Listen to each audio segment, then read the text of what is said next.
तो टाइपराइटर के ऊपर जब आदमी लिखता है और अगर गलत लिखता है तो उसको मिटाने में बहुत तकलीफ होती है।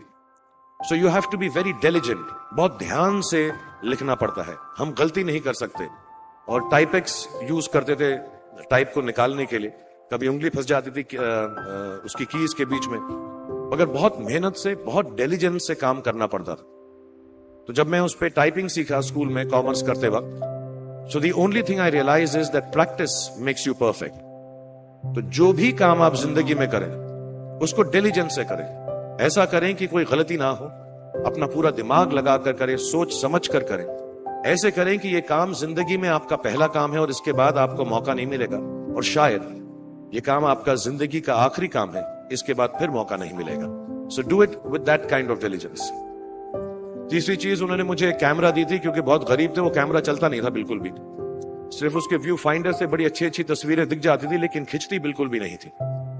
और इससे मुझे उन्होंने सीख दी कि जो हमारी क्रिएटिविटी होती है, हम जो भी, कभी कभी हमारी हॉबी होती है, कभी कभी हमारा उससे प्यार होता है, लेकिन हम उसको अपनी नौकरी नहीं बना सकते, अपना काम नहीं बना सकते। बहुत कम लोग ऐसे फॉर्चुनेट होते हैं जैसे मैं हूं कि जो मेरी हॉबी थी, जिस चीज से मुझे प्यार था, कलाकारी से, एक्टिंग से, वो मेरा पेशा भी बन गया। अमूमन ऐसा होता नहीं है। लेकिन जो हमारी कला है, चाहे वो पोएट्री है, चाहे वो लिखना है, चाहे वो पेंटिंग है, चाहे जो भी चीज, गाना है, अकेले में गाना है, हमारी क्रिएटिविटी जरूरी नहीं है कि दुनिया एक्सेप्ट करे। जैसे उस कैमरा की तस्वीरें दिखती नहीं है, लेकिन उसमें देखने से खूबसूरत लगता है हर कुछ, वैसे ही आपकी जो क्रिएटिविटी है वो अपने लिए रखें। क्योंकि जिंदगी में कभी ना कभी, कहीं ना कभी ऐसा मुकाम आएगा जब आप बहुत अकेला फील करेंगे। हो सकता है दुख का समय भी आए। उस वक्त आपकी जो क्रिएटिविटी है वो आपकी सबसे अच्छी दोस्त होगी, दुनिया उसको माने या ना माने। मैं बहुत खराब पोएट्री करता हूं, लेकिन जब भी दुखी होता हूं तो लिख लेता हूं। सराफ साहब से मैं अब सीखना भी चाहता हूं।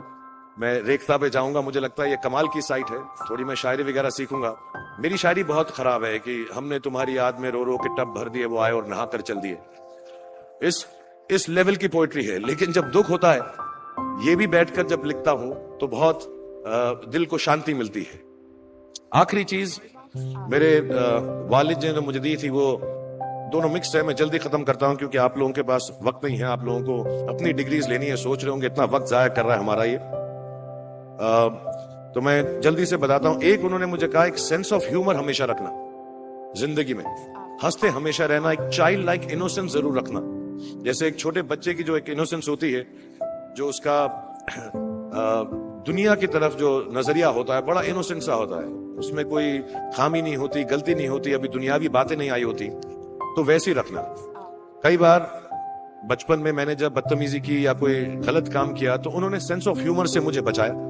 और जिंदगी भर अगर आप अपने ऊपर, अपने हाल पे, दुनिया पे, क्योंकि लोग आपसे हर कोई बात कहेंगे, अच्छी बात भी कहेंगे, बुरी बात भी कहेंगे, क्योंकि लोगों का काम है कहना। अगर आप उसको एक सेंस ऑफ ह्यूमर से देख सकेंगे तो जिंदगी जो है बहुत बेहतर रहेगी। And last not the least, what my father gave me, what my mother gave me, and what your parents have given you. आपके जो पेरेंट्स हैं, जो आपको दिया है, वो सबसे बड़ी गिफ्ट है, गिफ्ट ऑफ लाइफ। जिंदगी की जो जिंदगी एक खुद ही सबसे बड़ा तोहफा है हमारी जिंदगी, और उसको वैसे ही ट्रीट कीजिए। जिंदगी के अंदर जो भी मुकाम आए, जैसी भी चीजें हो, अच्छा हो, बुरा हो, कभी अंधेरा हो, कभी उजाला हो, हर चीज को रिस्पेक्ट कीजिए और जिंदगी में ग्रेस रखिए हर इंसान की तरफ।